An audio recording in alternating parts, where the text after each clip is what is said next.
আল্লাহর হাবিব সাল্লাল্লাহু আলাইহি ওয়াসাল্লামের উপরে আল্লাহ রাব্বুল আলামিন সূরা কাউসার নাজিল করে দিলেন।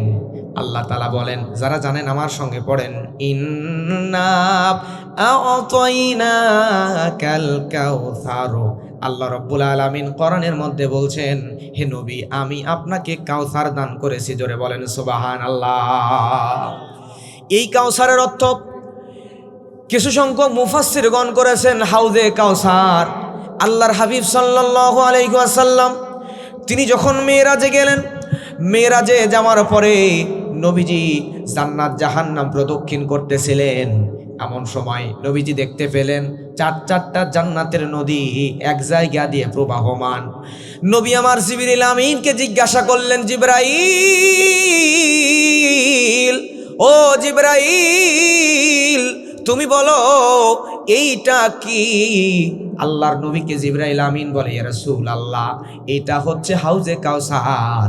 এই হাউজে কাউসারের পানি যদি রোজ হাসরের ময়দানে কঠিন মুসিবতের সময়ে আপনার কোনো উম্মত যদি হাউজে কাউসারের পানি এক পেয়ালা এক ঢোক পান করে, তাহলে ওই হাসরের ময়দানের 50,000 বছর কোনো ক্ষুধা তৃষ্ণা তার লাগবে না। সুবহানাল্লাহ। নবী আমার সঙ্গে সঙ্গে দুই হাত উঁচু করলেন। সবাই একটা হাতটা তোলেন তো, তোলেন। নবী আমার আল্লাহর কাছে দোয়া করলেন, ও রব্বুল আলামিন, এই নিয়ামত থেকে, এই রহমত থেকে আপনি আমিন নবীকে বঞ্চিত করবেন না। জিবরাইল আমিন বললেন, ইয়া রাসূলুল্লাহ, অলরেডি আল্লাহ রব্বুল আলামিন এই হাউজে কাউসারটা আপনি নবীর জন্য বাজেট করেই রেখেছেন। জোরে কোন সুবহানাল্লাহ। এই কাউসারটা কি? নবী বলেন, হুয়া নাহরুন আতানিহি রাব্বি আযজা ওয়া জাল্লা ফিল জান্নাতি আলাইহি খায়রুন কাসীরুন তুরিদু আলাইহি উম্মতি ইয়াউমাল কিয়ামা আনিয়াতুহু আদাদুল কাওয়াকিবি ইখতালিতুল আবদু মিনহুম ফাকুলু ইয়া রাব ইন্নাহু মিন উম্মতি ফায়াকালু ইন্নাকা লা তাদরি মা আহদাসা বা'দাকা ইয়া রাসূলুল্লাহ। জোরে কোন সুবহানাল্লাহ। নবী আমার বলেন, এই কাউসারটা হলো জান্নাতের একটা নহরের নাম। এই হাউজে কাউসার আল্লাহ রব্বুল আলামিন আমি নবীকে কিয়ামতে দান করবেন। আমি নবীকে হাউজে কাউসার দান করা হবে। এই হাউজে কাউসারের পানি পান করানোর জন্য যেই পাত্রগুলো থাকবে, এই পাত্রের সংখ্যা আসমানে নক্ষত্রর সমপরিমাণ। জোরে বলেন সুবহানাল্লাহ। আমি নবী কিয়ামতের ময়দানে, হাসরের ময়দানে, কঠিন মুসিবতের সময়ে আমার উম্মতদেরকে হাউজে কাউসারের পানিগুলো ওই পাত্র দিয়ে পান করাবো। আমার সামনে দিয়া কিছু উম্মত হেঁটে হেঁটে আসবে, তাদেরকে পানি পান করাবো। এমতো অবস্থায় ফেরেশতারা কিছু উম্মতকে দূরে সরাইয়া দিবে। ফাকুলু ইয়া রব ইন্নাহু মিন উম্মতি। আমি বলবো, রব্বুল আলামিন, এরা হলো আমার উম্মত, তাদেরকে আমি হাউজে কাউসারের পানি পান করাতে চাই। সঙ্গে সঙ্গে আল্লাহ রব্বুল আলামিন বলবে, ইয়া রাসূলুল্লাহ, তারা দুনিয়াতে যদিও আপনার উম্মত ছিল, কিন্তু আপনি ইন্তেকালের পরে, আপনি দুনিয়া থেকে বিদায় হয়ে যাওয়ার পরে দুনিয়ার জমিনে এমন কিছু বিদআত তারা করেছে, যার কারণে আমি আল্লাহ রব্বুল আলামিন তাদেরকে আপনার উম্মতের খাতা থেকে তাদের নাম কেটে দিয়েছি। জোরে কোন আল্লাহু আকবার। আমার প্রিয় ভাইয়ের জন্য তাদেরকে নবীজি হাউজে কাউসারের পানি পান করাতে পারবেন না। এই হাউজে কাউসারের পানিটা কেমন? তুরাবুহু মিশকুন আবিয়াদু মিনাল লাবান আহাল্লা মিনাল আসাল। আল্লাহর হাবিব সাল্লাল্লাহু আলাইহি ওয়াসাল্লাম তিনি জানিয়ে দিলেন, এই হাউজে কাউসারের পানি, হাউজে কাউসারের নিচের যেই মাটি, এই মাটিটা হবে মেশকম্বরের। জোরে কোন আল্লাহু আকবার। এবং এই হাউজে কাউসারের পানিটা হবে দুধের চাইতেও সাদা, মধুর চাইতেও মিষ্ট। সুবহানাল্লাহ। নবীজি আর এক জায়গায় বলেন, ইন্না উম্মতি ইউদআউনা ইয়াউমাল কিয়ামা। জোরে কোন আল্লাহু আকবার। কুররাম মুহাজ্জিলিনা মিন আসারিল উযু ফামান ইসতাতা মিনকুম আইয়ুতিলা হুররাতুহু ফালইয়াফাল। আল্লাহর নবী আর এক জায়গায় বলেন, কিয়ামতের ময়দানে আমার যে উম্মতগুলা নামাজি, যেই উম্মতগুলা 5 ওয়াক্ত নামাজ পড়ে ওই উম্মতরা হাসরের ময়দানে হাঁটবে, আর তারা দুনিয়াতে যেই অজুগুলো করেছিল অজুর পানিগুলো যেই যেই জায়গায় লেগেছে ওই জায়গা থেকে নূর চমকাবে। আমি নবী ওই অজুর নূর চমকানো দেখে দেখে আমার উম্মতকে কাছে নিয়ে নিয়ে হাউজে কাউসারের পানি পান করাবো। সুবহানাল্লাহ, জোরে বলেন আল্লাহু আকবার। এবার আসেন, হাউজে কাউসার আমরা দুনিয়াতে পাবো নাকি আখেরাতে পাবো? একটু জোরে বলেন, কোথায় পাবো? আখেরাতে। তাহলে দুনিয়াতে কি পাবো জানার দরকার আছে না নাই? কিছু মানুষ আমাদের সমাজে আছে ব্যবসায়ী, যারা 2 টাকা লাভ ছাড়া কোনো জায়গায় যাইতে চায় না, এমন মানুষ আছে না নাই? ধানের ব্যবসা করে, পাটের ব্যবসা করে, চালের ব্যবসা করে, মাছের ব্যবসা করে। যে মানুষগুলো 2 টাকা লাভ হলে আসে, আর লাভ যেখানে নাই সেখানে উনিও নাই। এমনকি ছেলের বাড়ি মেয়ের বাড়ি বেড়াতেও যাইতে চায় না, গেলে তো 2 টাকা লাভ হবে না, কি ঠিক না? আর যদিও কোনো মতে মেয়ের বাড়িতে বেড়াইতে গেছে, যাওয়ার পরে কোথায় মাছের প্রজেক্ট, কোথায় গরুর প্রজেক্ট, কোথায় সবজির প্রজেক্ট, এগুলো ঘুরে ঘুরে দেখে যে কোন ব্যবসায় লাভ আছে 2 টাকা। কথা কন ঠিক কিনা? তো এই ব্যবসায় লাভ ছাড়া যে মানুষগুলো কোথাও যাইতে চায় না, আমার তো মনে হয় কিয়ামতের পরে যখন জান্নাত জাহান্নামের সামনে ওই ব্যবসায়ীকে যদি জান্নাত আর জাহান্নামের মাঝখানে দাঁড় করায় দেওয়া হয়, দেওয়ার পরে ফেরেশতা যদি বলে যে ভাই আপনি তো দুনিয়াতে ব্যবসায়ী ছিলেন, আপনার নেকি আর পাপ সমান সমান, নেকি আর গুনাহ সমান সমান, যার কারণে ডানে জান্নাত বামে জাহান্নাম, আপনি চাইলে জান্নাতেও যেতে পারেন, আবার চাইলে জাহান্নামেও যেতে পারেন, যেখানে ইচ্ছা যান। এখন আমার মনে হয় লোক যদি দুনিয়ায় ব্যবসায়ী হয়, সে তখন ফেরেশতাকে বলবে ভাই দুনিয়াতে ছিলাম ব্যবসায়ী, 2 টাকা লাভ ছাড়া কোনো জায়গায় যাই নাই, তো এখন আমি লাভ লস, তো 2 টাকা লাভ ছাড়া যেহেতু কোনো জায়গায় যাই নাই, জান্নাত জাহান্নাম বুঝি না, যেখানে গেলে 2 টাকা লাভ হবে ওই জায়গায় আমার ঢুকাও। এরকম ব্যবসায়ী আমাদের সমাজে আসে না নাই? তো এখন আমরাও তো বলতে পারি যে হুজুর যদি কাউসার অর্থ হয় হাউজে কাউসার, তাহলে তো হাউজে কাউসার পাবো আখেরাতে, মৃত্যুর পরে জান্নাতে। কথা কন ঠিক কিনা? কিন্তু দুনিয়াতে এই কাউসার দ্বারা কি পাবো, দুনিয়ার লাভটা একটু বলেন, জানার দরকার। জোরে কন আছে না নাই? আমার প্রিয় ভাইয়েরা, আমার তাফসির করতে গেলে 15টা ইলমের প্রয়োজন হয়। ইলমুল লুগাত, ইলমুন নাহু, ইলমুস সরফ, ইলমুল ইস্তিকাক, ইলমুল মাআনি, ইলমুল বায়ান, ইলমুল বাদি, ইলমুল কিরাত, ইলমুল আসবাবুন নুজুল, যেটাকে আমরা বলি সাবাবে নুজুল, আবার যেটাকে আমরা বাংলায় বলি শানে নুজুল, ইংরেজিতে বলা হয় ব্যাকগ্রাউন্ড অফ সূরা। এই শানে নুজুল জানতে হবে, তাহলেই বুঝবেন আল্লাহ রাব্বুল আলামিন কি এমন কারণে এই সূরা কাউসারটা নাজিল করলেন, জানার দরকার। জোরে কোন আছে না নাই? তার আগে আপনারা বলেন, আপনাদের কি কষ্ট হয় নাকি? একটু সবাই হাত তোলেন, 2টা হাত উঁচু করে জোরে তাকবীর দেবেন, আওয়াজেই বুঝবো কষ্ট হয় কি হয় না। নারায়ে তাকবীর, নারায়ে তাকবীর। আমার কোরআন পাগল মুসলমানেরা, ও সম্মানিত মুরব্বীরা, আমার কলিজার টুকরা যুবক ভাইয়েরা, মন লাগান, কান লাগান। মক্কার মধ্যে তৎকালীন সময়ে যখন এই সূরাটি নাজিল হয় মক্কার মধ্যে, তখন 3টা সমস্যা। জোরে বলবেন কয়টা সমস্যা? 1 নাম্বার সমস্যা হলো আল্লাহর হাবিব সাল্লাল্লাহু আলাইহি ওয়াসাল্লামের যখনই সন্তান হয়, ছেলে সন্তান হওয়ার সাথে সাথে পরপর 2 জন ছেলে সন্তান হয়ে মারা গেছে, ইন্তেকাল করছে। আল্লাহর হাবিবের 2 জন সন্তান হয়েই মারা গেছে। নবীজির মনটা বড়ই খারাপ। ও ভাইরা আমার, আমাদের সমাজের প্রত্যেকটা মানুষ কিন্তু পুত্র সন্তানের আশা করে, কথা বলেন ঠিক কিনা? এখন পুত্র সন্তান হওয়ার পরে বারবার যদি মারা যায়, মনের মধ্যে কষ্ট কম হবে নাকি বেশি হবে? 2 নাম্বার সমস্যা হলো নবীজির সন্তান হয়েই যখন মারা যায়, কাফেরেরা তখন চিন্তা করল মুহাম্মদ বিন আব্দুল্লাহ ছেলে হয়েই মারা যায়, ছেলে হয়েই মারা যায়, তার মানে হলো এই মুহাম্মদ বিন আব্দুল্লাহ মারা যাওয়ার সাথে সাথে তার ইসলামটা উঠে যাবে, তা সে মারা যাওয়ার সঙ্গে সঙ্গে তার বংশে বাতি দেওয়ার মতো আর কেউ বেঁচে থাকবে না। জোরে কর নাউযুবিল্লাহ। কাফেররা অপপ্রচার শুরু করলো। বিশেষ করে তাফসির ইবনে কাসিরের মধ্যে দেখলাম একজনের নাম আছে ওখানে, আস বিন ওয়াইল। নাম কি?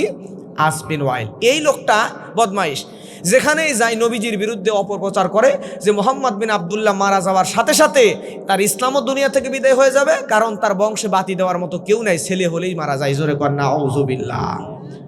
3 নাম্বার সমস্যা হলো ওই সমাজের মধ্যে নবীজি যখন দাওয়াত দেওয়া শুরু করলেন, আমার পূর্বের বক্তা একটা আয়াতের ব্যাখ্যা করছিলেন, আল্লাহ রাব্বুল আলামিন সূরা হজ্জের 41 নম্বর আয়াতে বলেন, আল্লাযীনা ইম্মাক্কান্নাহুম ফিল আরদি আকামুস সালাহ ওয়া আতাউয যাকাতা ওয়া আমারু বিল মা'রুফি ওয়া নাহাউ আনিল মুনকার। জোরে বলেন আল্লাহু আকবার। ওয়ালিল্লাহি আকিবাতুল উমুর। আল্লাহ রাব্বুল আলামিন জানিয়ে দিলেন, দুনিয়ার মধ্যে যদি কোনো মুমিন বান্দা ক্ষমতায় আসে, আল্লাহ রাব্বুল আলামিন যদি কোনো মুমিন বান্দার হাতের মধ্যে এই দুনিয়ার ক্ষমতা দেয়, এই দেশের ক্ষমতা দেয়, তাহলে মুমিন বান্দা ক্ষমতায় এসে কাজ করবে চারটা। জোরে বলেন কয়টা? এক নম্বর কাজ হলো এই সমাজের মধ্যে নামাজ কায়েম করে দিবে। দুই নম্বর কাজ হলো এই সমাজের মধ্যে যাকাত ভিত্তিক অর্থনীতি চালু করে দিবে। এখন বলেন তো এই সমাজের মধ্যে যাকাত আছে নাকি সুদ দিয়ে সয়লাভ হয়ে গিয়েছে? সুদ দিয়ে সয়লাভ হয়ে গিয়েছে। ও ভাইরা আমার, আল্লাহর নবীর হাদিসের মধ্যে আসছে, লাআনা রাসূলুল্লাহ সাল্লাল্লাহু আলাইহি ওয়াসাল্লাম আকিলার রিবা ওয়া মুকিলাহু ওয়া শাহিদাইহি ওয়া কাতিবাহু। যদি কোনো মানুষ সুদের সঙ্গে জড়িত, চার ব্যক্তি, যে ব্যক্তি সুদ খায়, সুদ দেয়, সুদের লেখক, সুদের সাক্ষীদাতা, এই চার ব্যক্তিকে আল্লাহর নবী লানত করেছেন। তারপরে এই সমাজের মধ্যে সুদ দিয়া পরিপূর্ণ সয়লাভ হয়ে গেছে। কথা বলেন ঠিক কিনা? প্রিয় ভাইয়েরা আমার, কিন্তু যেই মানুষগুলো ওই সুদ বন্ধ করবে, যাকাত ভিত্তিক অর্থনীতি চালু করবে, তিন নম্বরে সমাজের মধ্যে ভালো ভালো কাজ জারি করে দিবে, কোরআনের মাহফিল হবে, কোরআনের সেমিনার হবে, ইসলামিক বিভিন্ন কনফার্মেশন হবে, ইসলামিক বিভিন্ন সভা সেমিনার হবে, এগুলো যারা চালু করবে, আল্লাহর জমিন, আল্লাহর দ্বীন যারা বাস্তবায়ন করবে, এই কোরআন যারা বাস্তবায়ন করবে, এই মানুষগুলো ভালোগুলো কাজ করবে। আর চার নম্বরে যারা খারাপ কাজ বাধা দিবে। জোরে বলেন আল্লাহু আকবার। আল্লাহর রাসূলের সাহাবীদের মধ্যে এই চারটি গুণ ছিল। সাহাবীরা নামাজ কায়েম করার চেষ্টা করত, যাকাত ভিত্তিক অর্থনীতি চালু করেছিল, সাহাবীরা ওই সমাজে ভালো কাজ করত, খারাপ কাজে বাধা প্রদান করত, যার কারণে আল্লাহর হাবিব সাল্লাল্লাহু আলাইহি ওয়াসাল্লামের সাহাবীদের উপরে চরম নির্যাতন শুরু হয়ে গেল। সমস্যা কয়টা? একটু জোরে বলেন কয়টা? তিনটা। এক নম্বর সমস্যা, নবীর ছেলে হলেই কি হয়? মারা যায়। দুই নম্বর সমস্যা, ওই সমাজের মধ্যে কাফেরেরা সুযোগ পেয়ে অপপ্রচার শুরু করলো যে মুহাম্মদ সাল্লাল্লাহু আলাইহি সাল্লাম মারা যাওয়ার সাথে সাথে তার যেহেতু বংশে কোনো ছেলে সন্তান নাই, ইসলামটা তার সঙ্গে কি হবে? বিদায় হয়ে যাবে। এরপরে তিন নম্বর সমস্যা, নবীজির সবচাইতে কাছের মানুষ যারা, নবীজির প্রিয় সাহাবী যারা ইসলাম কবুল করেছেন, এই নবমুসলিম সাহাবীদের ইসলাম কবুলের কারণে তাদের উপর চরম নির্যাতন শুরু হয়ে গেল। জোরে কোন আল্লাহু আকবার। এই তিনটা সমস্যা নিয়ে আল্লাহর হাবিব সাল্লাল্লাহু আলাইহি ওয়াসাল্লাম, যারা হজ উমরা করেছেন তারা জানেন, মুহাইমিনুল তারিক ভাই কত সুন্দর করে তার উমরার বর্ণনাগুলো দিয়েছিলেন। আমার ভাইয়েরা, এখানে অনেক মুরব্বী আছে যারা হজ উমরা করেছেন। ওই কাবার সঙ্গে কাবার হাতিম আছে, যেইটা কাবারই অংশ, কাবার এক পাশে আছে, ওই কাবার হাতিমের সঙ্গে আল্লাহর হাবিব সাল্লাল্লাহু আলাইহি ওয়াসাল্লাম পিঠটা এমন করে হালান দিয়ে বসা আছে। নবীজির সাহাবীরা চারিদিকে বসা, আওয়াজ না হাওলা, সবাই গোল করে বসে আছে। নবীর সাহাবী হযরতে আনাস রাদিয়াল্লাহু তাআলা আনহু তিনি বলছেন, আমি লক্ষ্য করে দেখলাম আল্লাহর হাবিব ওই জায়গায় বসা, বিষণ্ণ মন নিয়ে, মনটা বড়ই খারাপ। কখন জানি আল্লাহ নবী চোখটা বন্ধ করেছেন, আমরা মনে করলাম মনে হয় আল্লাহর নবী এই মুহূর্তে ঘুমায়া গেছে। কিন্তু আমরা লক্ষ্য করে দেখলাম কিছুক্ষণ পরে নবীজি চোখটা খুললেন। নবীজি চোখটা খোলার সঙ্গে সঙ্গে আমরা লক্ষ্য করে দেখলাম নবীজির চোখের মধ্যে পানি, কিন্তু আল্লাহর নবী মুস্কি হাসি দিয়ে ফেলছেন। জোরে কোন সুবহানাল্লাহ। এখন আপনারা জ্ঞানী বিচক্ষণ মানুষ, আপনারা বলবেন, মানুষ যখন কষ্ট পায়, দুঃখ কষ্টে, তারপরে তো চোখে পানি আসে, কি ঠিক না? আবার মানুষ যখন অত্যাধিক আনন্দিত হয়, প্রচণ্ড আনন্দ হইলে মানুষের মুখের মধ্যে হাসি আসে, কথা কন ঠিক কিনা? কিন্তু দুঃখ পাইলে কাঁদে আর আনন্দ পাইলে হাসে। কিন্তু আল্লাহর হাবিব সাল্লাল্লাহু আলাইহি ওয়াসাল্লাম, সাহাবী আনাস বলছে, চোখের মধ্যে পানি, মুখের মধ্যে হাসি। এখন একসঙ্গে চোখে পানি আর মুখে হাসি আসার কথা নয়। কিন্তু নবীজির চোখে পানি কেন, মুখে হাসি কেন? আল্লাহর হাবিব সাল্লাল্লাহু আলাইহি ওয়াসাল্লাম সমস্যা আছে কয়টা? তিনটা সমস্যা নিয়ে নবীজি চোখটা খুললেন, সাহাবীদেরকে বললেন, সাহাবীরা এই মুহূর্তে আল্লাহ রাব্বুল আলামিন আমি নবীর ওপরে সূরা কাউসার নাজিল করে দিয়েছেন। সুবহানাল্লাহ। তার মানে যেই সমস্যা তিনটা চলছে, এই তিনটা সমস্যার সমাধান দিয়ে দিয়েছেন। কিন্তু কি সমস্যা, এই সমস্যাটা শুধুমাত্র আল্লাহ সুবহানাহু ওয়া তাআলা জানেন এবং আল্লাহর হাবিব জানে, আমি আপনি আমাদের তো জানার কথা। জোরে বলেন, আমরা জানবো নাকি? আমরা জানবো না, আল্লাহর হাবিব জানে। আল্লাহর হাবিব সাল্লাল্লাহু আলাইহি ওয়াসাল্লাম জানে, আর আল্লাহ সুবহানাহু ওয়া তাআলা জানে। ও ভাইরা আমার, মনোযোগ দেন সম্মানিত মুরব্বীরা। একজন লোক, আপনাদের গোদাগাড়িতে বাড়ি, তার বন্ধু আছে ঢাকায় চাকরি করে। গোদাগাড়িতে যার বাড়ি, তার ছেলে গ্র্যাজুয়েশন কমপ্লিট করছে মাত্র, কিন্তু চাকরি বাকরি হয় না। চাকরির জন্য ওই ঢাকার বন্ধুর কাছে ফোন দিছে, দিয়ে বলে, বন্ধু আমার তো চাকরি বাকরি হয় না, আমার ছেলে গ্র্যাজুয়েশন কমপ্লিট করছে, আজ বহুদিন ধরে বসে আছে, তার চাকরি হয় না, তুমি তার একটা চাকরির ব্যবস্থা করে দাও। তখন বন্ধু বলছে, আচ্ছা ঠিক আছে, ব্যবস্থা হলে ফোন দিব। কয়েকদিন পার হয়ে গেছে, 2 দিন 4 দিন 5 দিন পরে ওই ঢাকার বন্ধু যখন ফোন দিছে, ফোন দেওয়ার পরে বলতেছে, বন্ধু ব্যবস্থা হয়ে গেছে, পাঠিয়ে দাও। কি বলছে? ব্যবস্থা হয়ে গেছে, পাঠিয়ে দাও, এখন ব্যস্ত আছি, পরে কথা হবে। জোরে কোন আল্লাহু আকবার। সমস্যাটা বাঁচছে কোথায়? ফোন দিছে বন্ধুর কাছে, কিন্তু আপনার গোদাগাড়ির যে বন্ধু, সে ফোন ধরে নাই, তার নাতি ফোন ধরছে। এখন বলেন তো, নাতি ফোন ধরার পরে নাতির কাছে ওই বন্ধু বলছে ব্যবস্থা হয়ে গেছে, পাঠিয়ে দাও, ব্যস্ত আছি, পরে কথা হবে। এখন নাতি কি কিছু বুঝছে? জোরে বলেন, কিছু বুঝেছে? কিছু বুঝে নাই। নাতি এবার নানার কাছে গেছে, যাওয়ার পরে বলতেছে, নানা এই যে আপনার মোবাইলের মধ্যে কে যেন ফোন দিয়েছিল, ফোন দিয়ে বলতেছে ব্যবস্থা হয়ে গেছে, পাঠিয়ে দাও, ব্যস্ত আছি, পরে কথা হবে। এখন বলেন তো, নানা বুঝতে পারছে কি পারে নাই? নানা তো বুঝছে যে আমার ছেলের চাকরির জন্য আমি আমার বন্ধুর কাছে বলেছিলাম, সে বন্ধু বলছে ব্যবস্থা হয়ে গেছে, পাঠিয়ে দাও, ব্যস্ত আছে, পরে কথা হবে। কিন্তু নাতি কিছুই বুঝে নাই। আমরা সামনে যারা বসে আছেন এবং আমরাও ওই নাতির মতো সূরা কাউসারের মধ্যে আল্লাহ সুবহানাহু ওয়া তাআলা তার হাবিবের সঙ্গে কি কথা বলেছেন আল্লাহ জানেন আর রাসূল জানেন, আমরা কেউ জানি না। এখন যদি জানতে চান তাহলে ভিতরে ঢুকতে হবে। প্রিয় ভাইয়েরা আমার, লক্ষ্য করেন, আল্লাহ রাব্বুল আলামিন কোরআন মাজিদের মধ্যে সূরা কাউসারের 1 নম্বর আয়াতের মধ্যে বলেন, ইন্না, বলেন না সবাই, একটু বলেন, ভালো লাগবে সবাই, ইন্না আ'তাইনাকাল কাউসার। আল্লাহ বলেন, নিশ্চয় আমি আপনাকে কাউসার দান করেছি। তাহলে প্রিয় ভাইয়েরা আমার, লক্ষ্য করেন, আল্লাহ রাব্বুল আলামিন যেই কাউসারটা দিলেন, কাউসার যদি হাউজে কাউসার হয় তাহলে হাউজে কাউসার আমরা পাবো পরকালে। কিন্তু দুনিয়ার মধ্যে সমস্যা, জোরে বলেন, কয়টা? 3টা সমস্যা। এখন আপনারা বলেন তো, আপনাদের মধ্যে যে কোনো একজন মুরব্বী, এই মুরব্বীর বহুদিন পরে একজন সন্তান হয়েছে, ছেলে সন্তান হওয়ার পরে 15-20 বছর বয়স মাত্র হয়েছে। এই ছেলে মোটরসাইকেল নিয়ে ড্রাইভিং করতে করতে চাপাই শহরে গেছে, যাওয়ার পরে ট্রাকের সঙ্গে অ্যাক্সিডেন্ট করে জায়গায় মারা গেছে। এখন বলেন তো, এই মুরব্বীর কষ্ট কম না বেশি?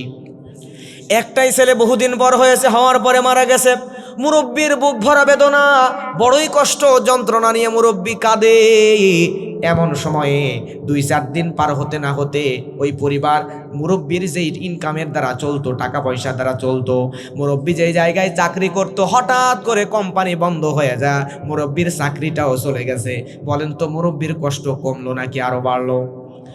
এমতো অবস্থায় 3 নম্বরে ওই মুরব্বীর গ্রামের, আপনাদের গ্রামে জমি জায়গা নিয়ে সমস্যা হয়েছে, যার কারণে এই জমি জায়গার সমস্যার কারণে আপনার প্রতিবেশীরা আইসা বিনা কারণে আপনার বাবারে, আপনার ভাইরে, আপনার স্ত্রী সন্তানদেরকে মারধর করছে। এখন যখন যেখানেই পাই পিটায়, বলেন তো কষ্ট কম হবে নাকি বেশি হবে? সমস্যা কয়টা? এই 3টা সমস্যা আপনি নিয়ে বসে আছেন। এমন অবস্থায় আমি হুজুর যদি বগুড়ার দই, টাঙ্গাইলের চমচমা, নাটোরের কাঁচাগোল্লা আপনার মুখের সামনে এনে দিয়ে যদি বলি যে মুরব্বী খান, এখন বলেন তো, ওইটা মুখে দিলেও গলা দিয়ে নিচে নামবে না। এখন আপনারা সামনে আমি বগুড়ার দই, টাঙ্গাইলের চমচম, নাটোরের কাঁচাগোল্লা রাখছি আর বলতেছি যে আপনার সমস্যার সমাধান আমি দিয়ে দিব।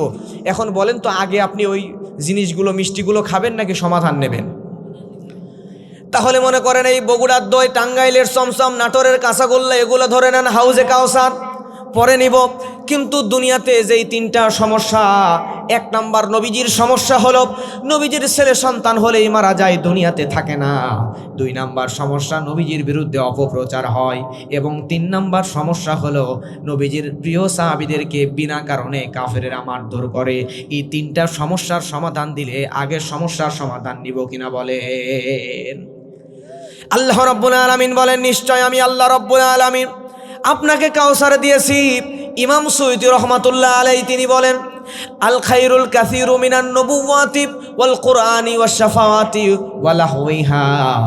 ইমাম সুয়ুতী রহমাতুল্লাহ আলাইহি বলেন, আল্লাহ রাব্বুল আলামিন তার হাবিবকে দুনিয়াতে যে পরিমাণ সম্মান দিয়েছেন, কল্যাণ দিয়েছেন, মর্যাদা দিয়েছেন এবং আখিরাতে দিবেন, এই সবগুলোই হলো কাউসার। জোরে বলেন সুবহানাল্লাহ।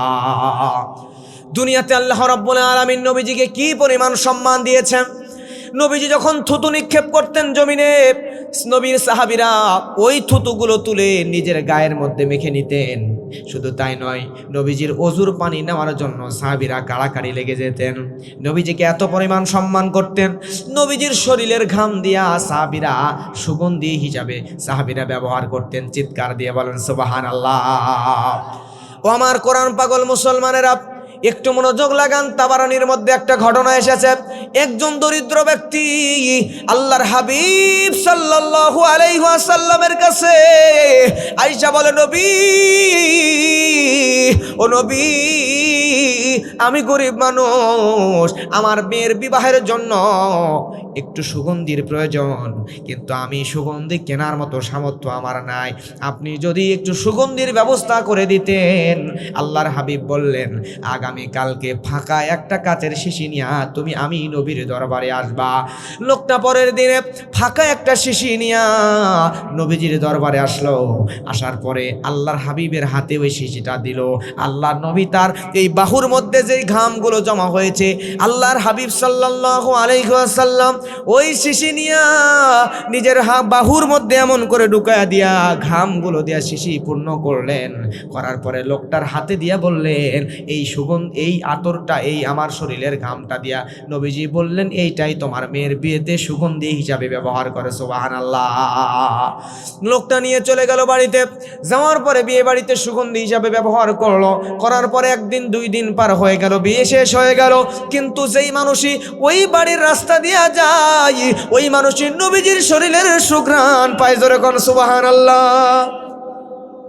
1 দিন, 2 দিন, 3 নয়, কয়েকদিন পর্যন্ত ওই মানুষরা রাস্তা দিয়ে যায়, ওর বাড়ির মধ্যে থেকে ওই সুঘ্রাণ পায়। সুবহানাল্লাহ। শেষ পর্যন্ত মানুষরা ওই বাড়ির নামই দিয়ে দিছে সুগন্ধি ভিলা। জোরে কোন আল্লাহু আকবার। প্রিয় কোরআন প্রেমিক মুসলমানেরা, প্রিয় সম্মানিত মুরব্বীরা, পরিচয়ের টুকরা যুবক ভাইয়েরা, মনোযোগ লাগান। আল্লাহর হাবিব সাল্লাল্লাহু আলাইহি ওয়াসাল্লামকে আল্লাহ রাব্বুল আলামিন কি পরিমাণ সম্মান দান করেছেন। আল্লাহ রাব্বুল আলামিনের হাবিব মসজিদে নববীর মধ্যে বসা, সামনে সাহাবীরা বসা। এমন অবস্থায় আল্লাহর হাবিব সাল্লাল্লাহু আলাইহি ওয়াসাল্লামের সামনে বনি তামিম গোত্রের একজন ব্যক্তি আসলো।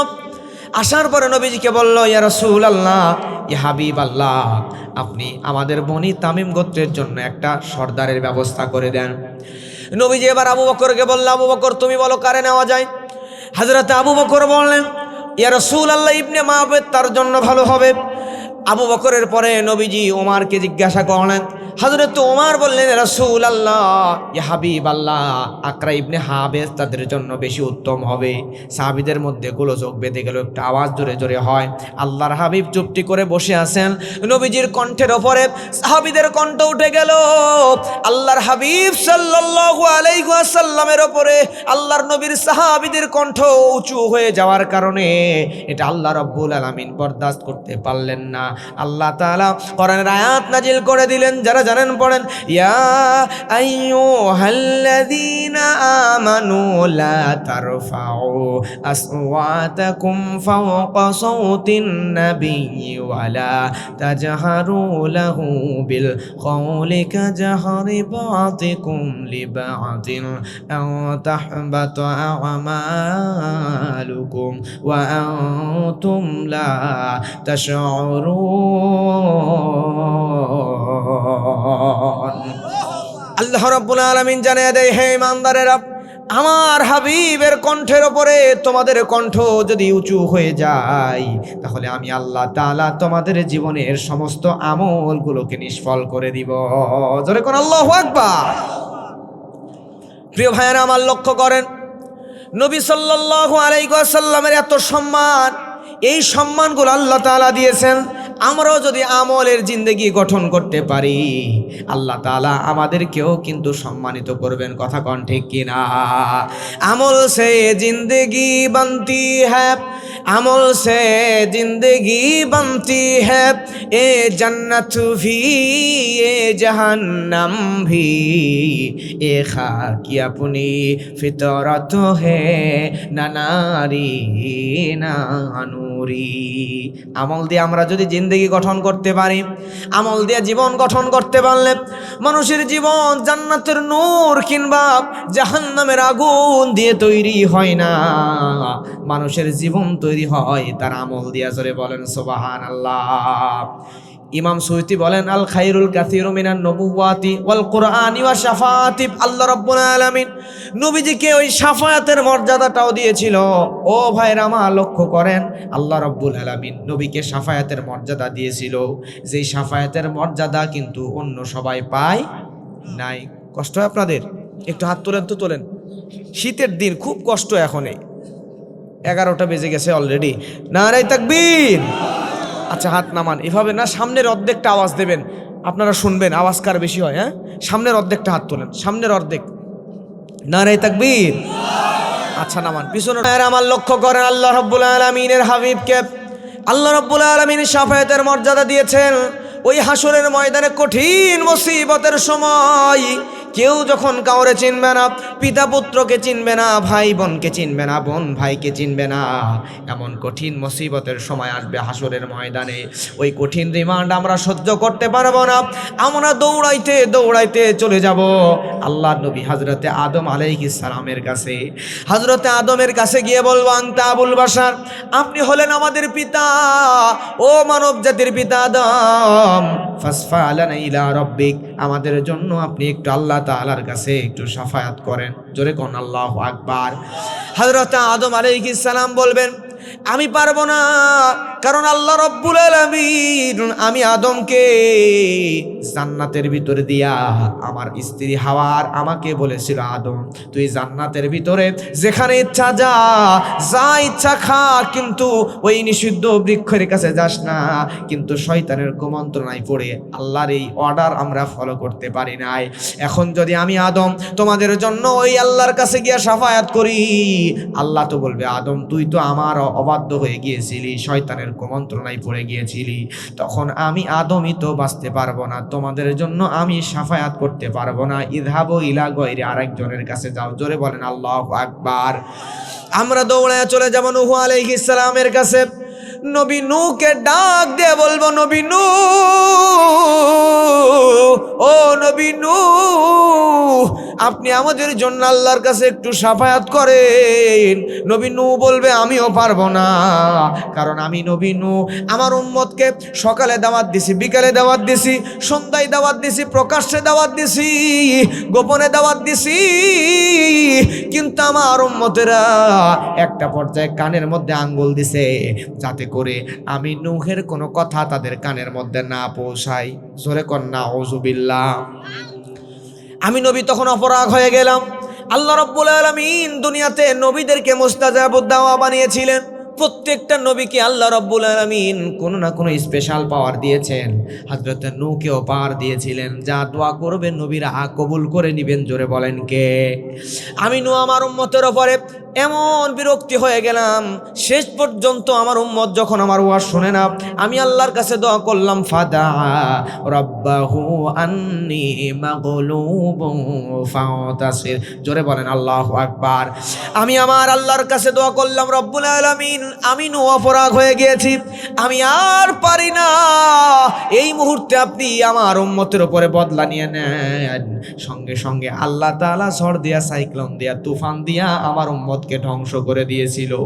এখন যদি আমি আল্লাহর কাছে গিয়া তোমাদের জন্য শাফায়াত করি, আল্লাহ রাব্বুল আলামিন সঙ্গে সঙ্গে বলবেন, ও নূহ, তোর জন্য, তুই কার জন্য শাফায়াত করতে আসছিস? তোর তো আমি মুস্তাজাবুদ দাওয়া বানিয়েছিলাম, তুই যা দোয়া করবি আমি আল্লাহ কবুল করে নিব। তুই তোর উম্মতের বিরুদ্ধে বরদোয়া দিয়েছিলি, তোর উম্মতের বিরুদ্ধে বরদোয়া না দিয়া যদি একটু দোয়া করে দিতি, তাহলে হয়তোবা আরো কিছু উম্মতকে আমি জান্নাতে নিয়ে যেতে পারতাম। কথা কোন ঠিক কিনা? কিন্তু আমি তো আমার উম্মতের বিরুদ্ধে বরদোয়া দিয়েছিলাম। এজন্য আল্লাহর কাছে আমি যা তোমাদের জন্য শাফায়াত করতে পারবো না, আর একজনের কাছে যাও। আমরা দৌড়াতে দৌড়াতে চলে যাব নবী ইব্রাহিমের কাছে। যাওয়ার পরে নবী ইব্রাহিমকে বলবো, ও নবী ইব্রাহিম, আমাদের জন্য শাফায়াত করেন। নবী ইব্রাহিম বলবে, আমিও পারবো না। দুনিয়াতে আমি ইব্রাহিম নবী 3টা হিকমত অবলম্বন করেছিলাম। আলেমরা আছে, আমার ভাই আছে, আপনারা যারা মুরব্বী মানুষ অনেকে হাদিসটা জানেন। হাদিসে যেগুলোকে মিথ্যা বলে গণ্য করা হয়েছে, যদিও এগুলো হিকমত বোঝানোর জন্য বলা হয়েছে, ইব্রাহিম আলাইহিস সালাম বলবেন, আমি তো 3টা হিকমত অবলম্বন করেছিলাম। আজকে আল্লাহ তাআলা যদি ওই 3টা হিকমতকে মিথ্যা বলে গণ্য করে নেয়, আমি ইব্রাহিমেরই তো বাঁচার কোনো উপায় নাই, ঠিক কিনা? এজন্য আমি তোমাদের জন্য শাফায়াত করতে পারবো না। আর একজনের কাছে যাও। আমরা দৌড়াতে দৌড়াতে চলে যাব নবী মূসার কাছে, যাই বলবো, নবী মূসা, আমাদের জন্য একটু আল্লাহর কাছে শাফায়াত করেন। নবী মূসা বলবেন, আমিও পারবো না। কারণ হলো, আনা কতালতু কিপ্তি, আমি একজন কিপ্তিকে হত্যা করেছিলাম। যদিও হত্যা উদ্দেশ্য ছিল না, কিন্তু হত্যা হয়ে গেছিল, মারা গিয়েছিল। আল্লাহ যদি আমারে জবাব চাই, আমি মূসাই তো বিপদে পড়ে যাব, দিতে পারবো না। তোমাদের জন্য আমি মূসা শাফায়াত করতে পারবো। এবার আমরা দৌড়াতে দৌড়াতে চলে যাব নবী ঈসার কাছে। নবী ঈসার কাছে গিয়ে বলবো, নবী ঈসা, আমাদেরকে বাঁচান, এই হাসুরের রিমান্ড আমাদের সহ্য হয় না। ঘাম সূর্য মাথার কাছে চলে আসছে, আমাদের শরীর থেকে ঘাম ঝরতে ঝরতে বুক পর্যন্ত, কোমর পর্যন্ত, নাভি পর্যন্ত ঘাম দিয়ে ভরে গেছে। হযরত ঈসাকে বলবে, আমাদের জন্য শাফায়াত করেন, আমরা আর বাঁচতে পারতেছি না। নবী ঈসা বলবে, আমিও পারবো না। কারণ হলো, দুনিয়াতে কোটি কোটি খ্রিস্টানরা, হাজার হাজার লক্ষ লক্ষ খ্রিস্টানরা আমি ঈসাকে আল্লাহর পুত্র বলে। এখন যদি আমি ঈসা তোমাদের জন্য আল্লাহর কাছে শাফায়াত করতে যাই, আর আল্লাহ যদি বলে, ঈসা, দুনিয়ার খ্রিস্টানরা তোরে কেন আল্লাহর পুত্র বলে, আমি ঈসা নবী তো জবাব দিতে পারবো না, ঠিক কিনা? এজন্য আমি ঈসা নবীও পারবো না। ইযহাবু ইলা গায়রি, আরেকজনের কাছে যাও। নবী মূসা পারল না, ঈসা পারল না, কেউ পারবে না। আমরা কাঁদতে থাকবো, কার কাছে যাব, কার কাছে যাব? সঙ্গে সঙ্গে হযরত ঈসা বলবে, এই ময়দানে, হাসরের ময়দানে তোমাদেরকে কেউ বাঁচাইতে পারবে না। ও উম্মত, তোমাদেরকে কেউ বাঁচাইতে পারবে না। তোমরা যদি বাঁচতে চাও, এই হাসরের ময়দানে একজনই তোমাদেরকে বাঁচাইতে পারে, তিনি হলেন মুহাম্মদুর রাসূলুল্লাহ সাল্লাল্লাহু আলাইহি ওয়াসাল্লাম। তার কাছে যাও। আমরা দৌড়াইতে দৌড়াইতে নবীজির কাছে যাব, গিয়ে দেখবো আল্লাহর হাবিব সাল্লাল্লাহু আলাইহি ওয়াসাল্লাম আল্লাহর আরশের ছায়ার নিচে সিজদায় পড়ে আছেন। সুবহানাল্লাহ। আমরা নবীর কাছে গিয়া বলবো, নবী, ফাসফালানা ইলা রাব্বিক, আল্লাহর কাছে আমাদের জন্য একটু শাফায়াত করেন। আল্লাহর হাবিব মাথা উঠাইয়া আবার সিজদার মধ্যে পড়ে যাবেন। নবী আমার সিজদায় পড়ে কান্না শুরু করে দিবেন, আল্লাহুম্মা ইয়া উম্মতি, আল্লাহুম্মা ইয়া উম্মতি, রব্বুল আলামিন, আপনি আমার উম্মতকে বাঁচান। সঙ্গে সঙ্গে আল্লাহ তাআলা আল্লাহর হাবিবের জন্য প্রকাশিত হয়ে যাবেন। রব্বুল আলামিন বলবেন, ইরফা রাসাক সালতুতা ইয়াশফাতুশ শাফা। ও নবী, দুনিয়াতে অনেক কষ্ট আপনি করেছেন। দুনিয়ার জমিনে, ওই হাসরে দুনিয়ার জমিনে তাইফের ময়দানে কাফেররা আপনার রক্তাক্ত করেছে। মক্কায় কাফেররা মারতে মারতে আপনাকে আহত করেছে, মাথার উপরে, ঘাড়ের উপরে উঠে নাড়ি ফুড়ে দিয়েছে। দুনিয়ার মধ্যে এত কষ্ট করেছেন, কোনোদিন আপনি নবী, আমি আল্লাহর কাছে কোনো বিষয়ে অভিযোগ করেন নাই নবী। আজকে আমি আল্লাহ আপনার চোখের পানি দেখতে চাই না। আপনি নবী আজকে মাথা উঠানো হাবিব, আজকে আপনি নবী, যা বলবেন, যা চাইবেন, আমি আল্লাহ সব কবুল করে নিব। নবীজিকে আল্লাহ শাফায়াতের মর্যাদা দিয়ে দিলেন। আমার সম্মানিত মুরব্বীরা, এই পরিমাণ সম্মান আল্লাহ দিলেন। দুনিয়াতে যে সম্মান মর্যাদা এবং আখিরাতে যে সম্মান মর্যাদা, এই সবগুলো মিলেই হলো কাউসার। কাছের কাছরা অনেক অনেক অনেক বেশি আল্লাহ দিচ্ছেন। সুবহানাল্লাহ। সমস্যা কয়টা? জোরে বলেন কয়টা? 3টা সমস্যা। শেষ করে দিব, কষ্ট আপনাদের? 3টা সমস্যা, খুব অল্প সময় শেষ করব। শীতের সময় আমি জানি আপনাদেরও কষ্ট হচ্ছে। আর 20 মিনিট, 15 থেকে 20 মিনিট থাকবেন তো ইনশাআল্লাহ? আচ্ছা, আলহামদুলিল্লাহ।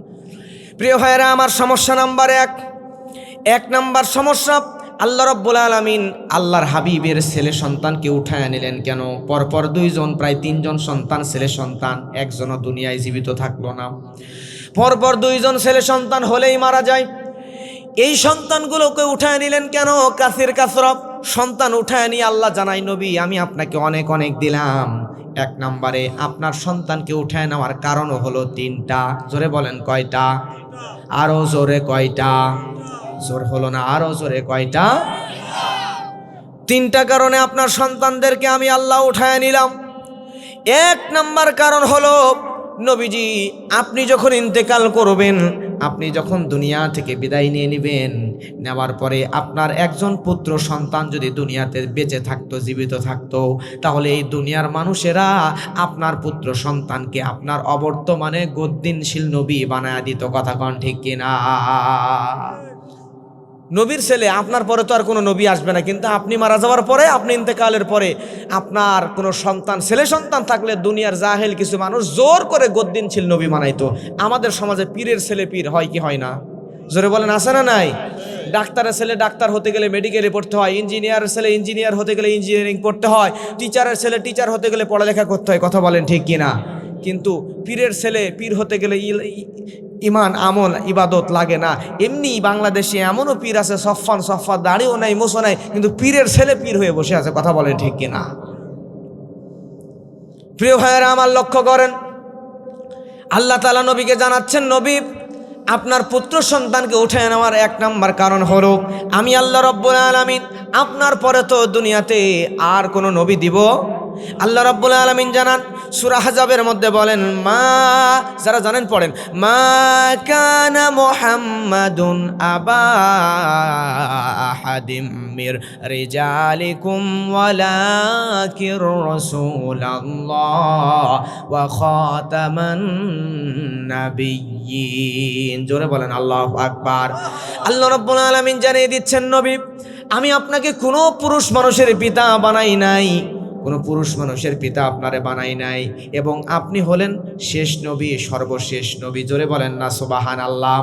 আল্লাহর হাবিব সাল্লাল্লাহু আলাইহি ওয়াসাল্লামকে সর্বশেষ নবী আল্লাহ বানাইছেন, কিন্তু আমি আপনাকে সর্বশেষ নবী বানালাম। কিন্তু আপনার পরে যদি আপনার একজন ছেলে থাকতো, লোকেরা তারে গদ্দিনশীল নবী বানাইতো। এজন্য আমি আল্লাহ রাব্বুল আলামিন আপনার পুত্র সন্তানকে দুনিয়াতে রাখি নাই, কিন্তু 1 জন 2 জন নয়, হাজার হাজার কোটি কোটি উম্মাত নামক রুহানি সন্তান আপনাকে আমি আল্লাহ দান করেছি। সুবহানাল্লাহ। 2 নম্বর সমস্যা হলো, নবী দুনিয়াতে যদি আপনার পুত্র সন্তান থাকতো, শুনতেছেন মুরব্বীরা, সম্মানিত মুরব্বীরা, শুনছেন আপনারা? 2 নম্বর, যদি আপনার পুত্র সন্তান দুনিয়ার জমিনে থাকতো, তাহলে দুনিয়াতে কিছু মানুষ আছে, যেই মানুষগুলা আপনার পুত্র সন্তান এই দুনিয়ার মধ্যে যদি আপনার কিছু বৈশিষ্ট্য পেয়ে যেত, আমাদের সমাজে দেখবেন বাপের বৈশিষ্ট্য ছেলে পায় কি পায় না? কোনো একটা ভালো গুণ পাইলে আবার মানুষরা বলে, বাপ কা বেটা সিপাহি কে ঘোড়া কুছ নেই তো থোড়া থোড়া, সমাজের মধ্যে আমরা বলি। তার মানে হলো, নবী আপনার যদি পুত্র সন্তান দুনিয়াতে বেঁচে থাকতো, তার মধ্যে আপনার কোনো ভালো গুণ, ভালো বৈশিষ্ট্য যদি পাওয়া যেত, তাহলে মানুষরা বলতো বাপ কা বেটা সিপাহি কা ঘোড়া। নবী বাপ যেমন ছেলে তেমন। তার মানে নবী আপনার সঙ্গে তুলনা করতে আপনার ছেলেকে। কথা বলেন ঠিক কিনা? কিন্তু আমার হাবিব, আপনি শুনে নেন, আমি আল্লাহ রাব্বুল আলামিন দুনিয়াতে একমাত্র মানুষ বানাইছি আপনি নবী মুহাম্মদ রাসূলুল্লাহ সাল্লাল্লাহু আলাইহি ওয়াসাল্লাম।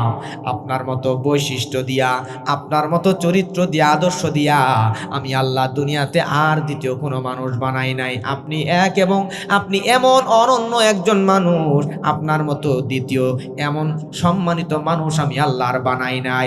এজন্য আমি আল্লাহ চাই না দুনিয়াতে আপনার পুত্র সন্তান থাকলে আপনার প্রতি আপনার মতো মানুষরা বলুক বাপের মতো বেটা, আপনার রিসালাতের সঙ্গে আর একজনকে শরীক করুক, এটা আমি আল্লাহ চাই না। এজন্য আমি আল্লাহ রব্বুল আলামিন আপনার পরে আপনার পুত্র সন্তানকে দুনিয়াতে জীবিত রাখি নাই, কারণ কেউ যেন আপনার মতো আর একজন হয়েছে এটা বলতে না পারে। জোরে কোন সুবহানাল্লাহ। নবীজির সম্মান বৃদ্ধি করেছেন আল্লাহ তাআলা এই জায়গায়। 3 নম্বরে, ও নবী, আপনার যদি কোনো পুত্র সন্তান দুনিয়াতে থাকতো, আবার এমনও আছে দেখবেন বাবার বৈশিষ্ট্য ভালো, বাবা ভালো মানুষ, কিন্তু ছেলে বাবার মতো হয় নাই, একটু খারাপ হয়েছে, আসে না নাই? বাপ হাজী সাহেব হজ করে আসছে, নামাজ কালাম ইবাদত বান্দেগী সবই করে, কিন্তু ছেলে বাপের মতো হয় নাই, ঘুরে বেড়ায়, খাই দায় ফুর্তি করে, আর যত 2 নাম্বারই কাজ আছে করে, এমন মানুষ আছে না নাই? ও নবী, আপনি আপনার মতো আপনার ছেলে যদি থাকতো দুনিয়াতে, আর যদি আপনার ছেলে আপনার বৈশিষ্ট্য যদি আপনার ছেলের মধ্যে না থাকতো, যদি একটু অন্যরকম হইতো, তাহলে লোকেরা বলতো বাপ নবী আর ছেলে অপদার্থ, ছেলের কোনো বাপের মতো হয় নাই, অপদার্থ একটা, বলতো কি বলতো না?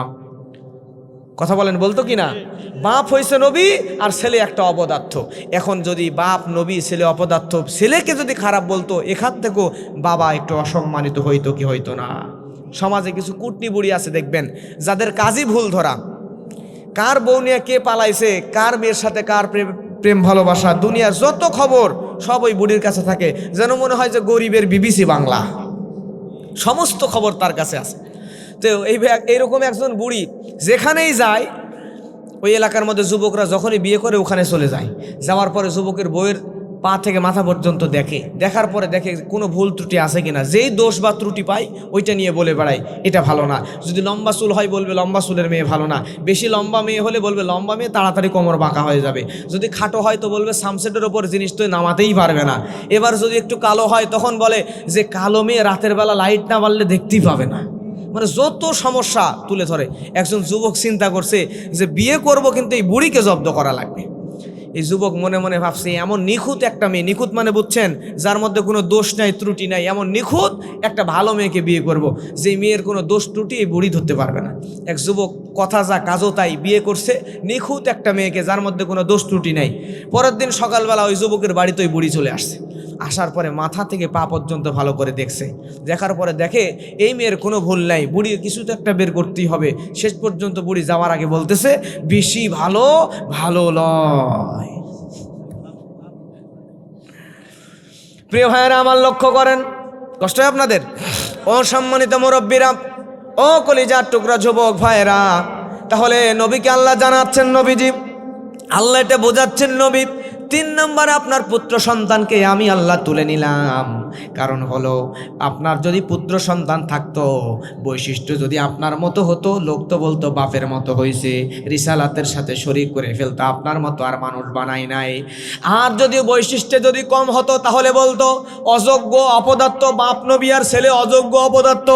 এই জায়গাতেও আপনি পিতা হিসাবে আপনাকে সম্মান খাটো করা হতো, কিন্তু আমি আল্লাহ চাই নাই আপনি নবীর সম্মানকে কোনো দিক দিয়ে খাটো করা হোক, ছোট করা হোক। এজন্য আমি আল্লাহ তাআলা আপনার একজন পুত্র সন্তানকেও দুনিয়ায় জীবিত রাখি নাই, সব পুত্র সন্তানকে উঠায় নিয়েছে। জোরে গান সুবহানাল্লাহ। ও নবী, আপনার এই সন্তানগুলোকে আমি উঠায় নিলাম, কারণ হলো এই যে 3টা সমস্যার কথা বললাম, এই রকম 3টা হেজিটেশন থেকে, দ্বিধা দ্বন্দ্ব থেকে আমি আল্লাহ রব্বুল আলামিন আপনি নবীকে সর্ব অবস্থায় মুক্ত রাখলাম। চিৎকার দিয়ে মর্দে মুজাহিদের মতো একবার জোরে বলেন না ভাই সুবহানাল্লাহ। তবে আপনি নবী টেনশন করবেন না, আপনি নবী চিন্তা করবেন না, আপনার 2-3 জন ছেলে আমি উঠে নিলে হবে কি, কোটি কোটি হাজার হাজার লক্ষ লক্ষ আপনার রুহানি সন্তানকে আমি আল্লাহ দুনিয়ায় রেখেছি, রাখবো কিয়ামত পর্যন্ত। দুনিয়ার মধ্যে কোটি কোটি রুহানি সন্তান থাকবে। জোরে কোন সুবহানাল্লাহ।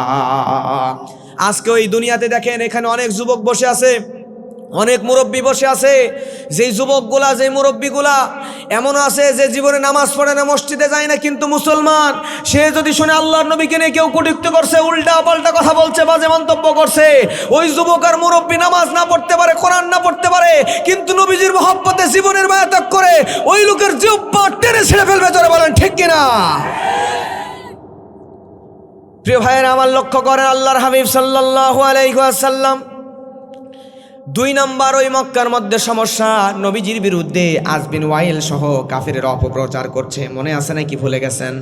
কাফেরেরা বলে মোহাম্মদ সে হলো লেসকাটা, সে নির্বংশ, তার কোনো পুত্র সন্তান নাই, ছেলে হলেই মারা যায়। তার মানে হলো মোহাম্মদ মারা যাওয়ার সঙ্গে সঙ্গে ইসলামটাও দুনিয়া থেকে বিদায় হয়ে যাবে, মোহাম্মদের নাম নেওয়ার মতো কেউ থাকবে না। আবু জেহেলরা এই কথাগুলো বলে বেড়াচ্ছে। এখন এখানে ইব্রাহিম নামের কেউ আছেন, মুসা নামের কেউ আছেন, ঈসা, ইব্রাহিম, মুসা, আমাদের সবার নামের আগে মোহাম্মদ আছে না নাই? জোরে বলেন আছে না নাই? আমার ভাইয়েরা, তার মানে হলো এই সমাজের মধ্যে ঈসা থাকবে, ইব্রাহিম, মুসা, মোহাম্মদরা থাকবে। কথা বলেন ঠিক কিনা?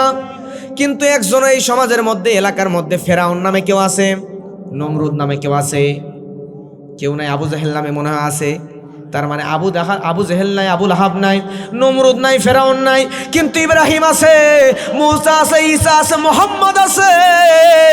আল্লাহ তাআলা জানায়া দেয়, ও নবী আপনি টেনশন করবেন না, ওই দুনিয়ার জমিনে যেই কাফেররা আপনার বিরুদ্ধে অপপ্রচার করেছিল, বলেছিল মোহাম্মদ থাকবে না, তার নাম নেওয়ার মতো কেউ থাকবে না, কিন্তু শত শত বছর, 1500 বছর পার হয়ে গেছে, আপনার অনুসারী আছে, আপনার উম্মত আছে, কিন্তু ওই আবু লাহাব, আবু জেহেল, ফেরাউন, নমরুদরা দুনিয়া থেকে চিরতরে বিদায় হয়ে গেছে। ঠিক কিনা? 3 নাম্বার সমস্যা, মক্কার মধ্যে সাহাবীদের উপরে কাফেরেরা নির্যাতন করতেছে। হযরতে বেলাল রাদিয়াল্লাহু তাআলা আনহু কালো মানুষ, তিনি কৃতদাস ছিলেন, বেলাল ইসলাম কবুল করেছেন, যার কারণে হযরতে বেলালকে উত্তপ্ত মরুভূমির মধ্যে নিয়ে গিয়েছে। যাওয়ার পরে তার মালিক ওই মরুভূমির মধ্যে, উত্তপ্ত বালির মধ্যে, যেই জায়গায় পানি যদি আপনি কেটলির মধ্যে রাখেন চায়ের মতো উত্তপ্ত হয়ে যাবে, হযরতে বেলালকে ওই মরুভূমির বালির ওপরে শোয়া রাখা হয়েছে। মরুভূমির বালির ওপরে শোয়া রেখে পিঠের ওপরে পাথর দিয়ে দেওয়া হয়েছে, এমন করে চাপা দেওয়া হয়েছে, হযরতে বেলাল কাঁদে আর আল্লাহর কাছে দোয়া করে, আল্লাহ। হযরতে বেলাল কাঁদতেছে। ও আমার কোরআন প্রিয় মুসলমানেরা, বেলালকে তারা মারতেছে আর মারতেছে, বেলালের অপরাধ একটাই, আল্লাহর ওপর ঈমান আনয়ন করেছে। হযরতে বেলালের আর কোনো অপরাধ নাই। কিন্তু বলেন তো, যেই কাফেরেরা মুসলমানদের উপরে নির্যাতন করে, এই কাফেরেরা জান্নাতে যাবে নাকি জাহান্নামে যাবে? আল্লাহ রাব্বুল আলামিন কোরআনের মধ্যে বলেন, ইন্নাল্লাযীনা ফাতানুল মুমিনিনা ওয়াল মুমিনাতি সুম্মা লাম ইয়াতুবু ফালাহুম আযাবু জাহান্নাম ওয়া লাহুম আযাবুল হারিক। আল্লাহ রাব্বুল আলামিন এই আয়াত দিয়ে সূরা বুরুজের মধ্যে আল্লাহ রাব্বুল আলামিন জানালেন, যেই মানুষগুলা বিশ্বাসী নর নারী, ইমানদার পুরুষ এবং নারীদেরকে কষ্ট দেয়, যন্ত্রণা দেয়, তারা যদি ঈমান আনয়ন করে ফিরে না আসে, তাহলে তাদের জন্য আছে যন্ত্রণাদায়ক জাহান্নামের আগুনের ভয়ানক শাস্তি। জোরে বলেন আল্লাহু আকবার। হযরতে বেলালকে আঘাত করে, হযরত বেলাল যে যন্ত্রণার কারণে ছটফট করে, কিন্তু কাঁদে কাঁদে, ঈমান ত্যাগ করে না। এই ঘটনা নবীজির কানে চলে গেল। নবীজিকে বলল, নবী বেলালের উপরে নির্যাতন করা হচ্ছে। নবীজির কথা শুনলেন, নবীজির মনটা বড়ই খারাপ, চোখের মধ্যে ছলছল করতেছে পানি। বেলালের কোনো অপরাধ নাই, তারপরও বেলালকে আঘাত করা হলো। শুধু তাই নয়, নবীজির সাহাবী আর একজন নাম হলো খাব্বাব। এই খাব্বাব রাদিয়াল্লাহু তাআলা আনহু, তার মালিক ছিল একজন কামার, লোহা দিয়া দা কাস্তে এগুলো তৈরি করত। খাব্বাব ঈমান আনয়ন করার কারণে ওই খাব্বাবকে মারতে মারতে হযরতে খাব্বাবের শরীর ক্ষতবিক্ষত করে ফেলত। হযরত ওমরের জামানায় এই খাব্বাবের পিঠের মধ্যে খেজুর ঢুকায়া ঢুকায়া তার নাতিরা খেলতেছে। এই দৃশ্য দেখার পরে হযরত ওমর জিজ্ঞাসা করে, খাব্বাব তোমার পিঠের মধ্যে এত বড় বড় ফুটা কিসের? এত বড় বড় গর্ত কিসের তুমি একটু বলো। হযরতে খাব্বাব সঙ্গে সঙ্গে বলে, ওমর, আমার পিঠের মধ্যে এত বড় বড় গর্ত কারণ হলো, আমার পিঠের মধ্যে গর্ত কারণ আমি যখন ইসলাম কবুল করেছিলাম আমার মালিক কামার ছিল, আমার মালিক আমাকে উত্তপ্ত আগুনের কয়লার উপরে শোয়াইছে, শোয়ানোর পরে আঘাতের উপর আঘাত করছে, মারতে মারতে আমি খাব্বাবকে আগুনের কয়লার উপর শোয়া রাখছে। আমি খাব্বাবের শরীরের তেলগুলো গোস্তগুলো পুড়তে পুড়তে তেলগুলো টপ টপ করে পড়ে আমার শরীর গর্ত হয়ে গেছে, আমার শরীরের তেল দিয়ে আগুনের কয়লাগুলো নিভে গেছে। জোরে কোন আল্লাহু আকবার। এই পরিমাণে নির্যাতন করা হয়েছে হযরতে খাব্বাবকে। শুধু তাই নয়, হযরতে সুমাইয়া রাদিয়াল্লাহু তাআলা আনহা, ইসলামের প্রথম মহিলা শহীদ, হযরতে সুমাইয়াকে নিয়ে যাওয়া হলো শুধুমাত্র ইসলাম কবুল করা হয়েছে জন্য। হযরতে সুমাইয়াকে কাফেরদের সর্দার আবু জেহেল নিয়ে গেল। যাওয়ার পরে হযরতে সুমাইয়াকে তাকে বিভিন্নভাবে আবু জেহেল ইফতিজিং করা শুরু করলো। সুমাইয়া সহ্য করতে পারলো না, ও মা কান লাগান। সুমাইয়া সহ্য করতে পারলো না ইফতিজিং এর কারণে একটা পর্যায়ে মুখের থুতু হযরতে সুমাইয়া আবু জেহেলের দিকে নিক্ষেপ করলো। আবু জেহেল রাগান্বিত হয়ে গেল, হাত পা বেঁধে জমিনের মধ্যে ফেলে দিল। ফেলে দেওয়ার পরে আবু জেহেল বর্ষা নিয়া বল্লম নিয়া ওই মা সুমাইয়ার বুকে নয়, পিঠে নয়, মাথায় নয়, লজ্জাস্থান বরাবর এমন জোরে আঘাত করছে, সুমাইয়া লজ্জাস্থান দিয়া অতিরিক্ত রক্তক্ষরণ হইতে হইতে ওই জায়গায় মারা যাবে ভাব। কিন্তু হযরতে সুমাইয়া কাঁদতে কাঁদতে তারও মুখের মধ্যে হাসি আল্লাহ এনে দিয়েছেন, সুবহানাল্লাহ। কারণ সুমাইয়া বুঝতে পেরেছে কিছুক্ষণ পরে আমি মারা যাব, কিন্তু আমি মারা যাওয়ার পরে আল্লাহ তাআলা আমাকে জান্নাতের ভিতরে একটা ঘর বানায়া জান্নাতের মধ্যে আমারে এখনই ঢুকাবেন, সুবহানাল্লাহ। সুমাইয়াকে শহীদ করে দেওয়া হলো। ঘটনা নবীজির কানের মধ্যে গেছে, নবীজির মনটা বড়ই খারাপ। ও ভাইরা আমার, শুধু তাই নয়, আম্মার বিন ইয়াসিরকে ধরে আনা হলো। তাকে বলা হলো, ও যুবক, তুমি ইসলাম ছেড়ে দিবা কিনা বলো। তুমি যদি ইসলাম ছেড়ে না দাও তাহলে তোমারও তো অবস্থা আমরা শেষ করে দেব, তোমাকেও হত্যা করব। কিন্তু সে ইসলাম ছেড়ে দিবে নাকি বলেন? নবীর সাহাবী যতই নির্যাতন হোক না কেন ইসলাম ছাড়বে নাকি বলেন? ইসলাম ছাড়তে যায় না। কাফেররা রাগান্বিত হয়ে গেল। সঙ্গে সঙ্গে এই সাহাবীকে ধরে তার ডান পায়ের মধ্যে রশি দিয়ে শক্ত করে বাঁধলো, বাম পায়ের মধ্যে শক্ত করে রশি দিয়ে বাঁধলো। বাঁধার পরে হযরতে আম্মার বিন ইয়াসিরকে দুইটা পা টান টান করে ডান দিকে একটা উটের সঙ্গে বেঁধে দেওয়া হলো ডান পা, বাম দিকের পায়ের রশিটা বাম দিকে আর একটা উটের সঙ্গে বেঁধে দেওয়া হলো। বেঁধে দেওয়ার পরে তাকে বলা হলো, এবার বল ইসলাম ছাড়বা কিনা। সে যখন কোনোমতেই রাজি হয় না, এইবার ডান দিকের উটের পিঠের মধ্যে এমন জোরে জোরে আঘাত করতেছে, বাম দিকের উটের পিঠের মধ্যে এমন জোরে জোরে আঘাত করতেছে, সঙ্গে সঙ্গে দুইটা উট যন্ত্রণা সহ্য করতে না পেরে ডান দিকের উটটা শক্তি দেয়া দৌড় দিছে, বাম দিকের উটটা বাম দিকে দৌড় দিছে। দুইটা উট যখন দুই দিকে দৌড় দিছে, আম্মার বিন ইয়াসিরের দুইটা পা দুই দিকে যাইয়া মাঝখান দিক দিয়া ছিঁড়ে দুই ভাগ হয়ে জমিনে শহীদ হয়ে পড়ে গেছে। জোরে বলেন না আল্লাহু আকবার। নবীজির সাহাবীরা এভাবে তাদেরকে শহীদ করা হলো। এই খবরগুলো আল্লাহর হাবিবের কানে গেল। নবীজি আমার এই দৃশ্যের ঘটনাগুলো শোনার পরে নবীজির চোখের মধ্যে পানি। কিন্তু আল্লাহ তাআলা ওই অবস্থায় আল্লাহর হাবিবের উপরে সূরা কাউসারটা নাজিল করলেন। আল্লাহ জানায়া দিলেন, ইন্না আ'তাইনাকাল কাউসার, নবী আমি আপনাকে নিশ্চয়ই কাউসার দান করেছি, কাসির কাসরা, অনেক অনেক, এত বেশি আমি আল্লাহ আপনারে দিয়া দিলাম যে বেশি। এখন বলবেন 3 নম্বরে আল্লাহ রাব্বুল আলামিনের নবীর সাহাবীদেরকে এভাবে হত্যা করা হচ্ছে, এর মাধ্যমে আল্লাহ অনেক বেশি কি দিলেন দেখেন। ও আমার প্রিয় মুসলমান ভাইয়েরা, লক্ষ্য করেন, আল্লাহ তাআলা এটার মাধ্যমে জানায় দেয়, ও নবী আপনার সাহাবী হযরতে সুমাইয়ার রক্ত নিলাম, সুমাইয়ার শাহাদতের রক্ত নিলাম, হযরতে আম্মারের রক্ত নিলাম, হযরতে খাব্বাব বেলালের রক্ত নিলাম। এর মাধ্যমে আমি আল্লাহ ওই বিল্ডিংয়ের ভিত্তিটা এমন মজবুত করে দিলাম, আপনি যখন দুনিয়াতে বাড়ি বানাবেন, বাড়ি বানানোর জন্য ওই বাড়ির বিল্ডিংয়ের নিচে যে ভিতটা দেবেন, ভিত যত মজবুত হয় বিল্ডিং তত তলা করা যায়। কথা বলেন ঠিক কিনা? আল্লাহ জানায় দিলেন, ও নবী, আপনার সাহাবী খাব্বাবের রক্ত নিলাম, আপনার সাহাবী সুমাইয়া, বেলাল, তাদের রক্ত আমি আল্লাহ নিলাম।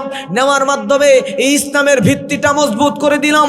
এই ইসলামের ভিত্তিটা তাদের রক্তের মাধ্যমে, তাদের শাহাদতের মাধ্যমে এত মজবুত হয়ে যাবে, এই ভিত্তির ওপরে আপনি যত তালা ইসলামের বিল্ডিং তৈরি করবেন, দুনিয়ার কোনো ভূমিকম্প, সাইক্লোন দিয়া আপনার এই ইসলামের ভিত্তি কিয়ামত পর্যন্ত নাড়ানো যাবে না। জোরে বলেন আল্লাহু আকবার। সাহাবীদের চিন্তা নাই, কারণ আল্লাহ তাআলা বলেন, ইন্নাল্লাযীনা আমানু ওয়া আমিলুস সলিহাতি লাহুম জান্নাতু তাজরি মিন তাহতিহাল আনহার যালিকাল ফাওজুল কাবীর। আমার ভাইরা লক্ষ্য করেন, তার মানে হলো আল্লাহ রাব্বুল আলামিন আল্লাহর হাবিব সাল্লাল্লাহু আলাইহি ওয়াসাল্লামকে কাউসারে দিলেন। কাউসারের মাধ্যমে অনেক অনেক বেশি দিলেন, এত বেশি দিলেন, আল্লাহর নবীকে নয় আমাদেরকেও বুঝাইয়া দিলেন। এই সমস্যার সমাধানগুলো আমাদেরও দিয়ে দিলেন। জোরে গান সুবহানাল্লাহ।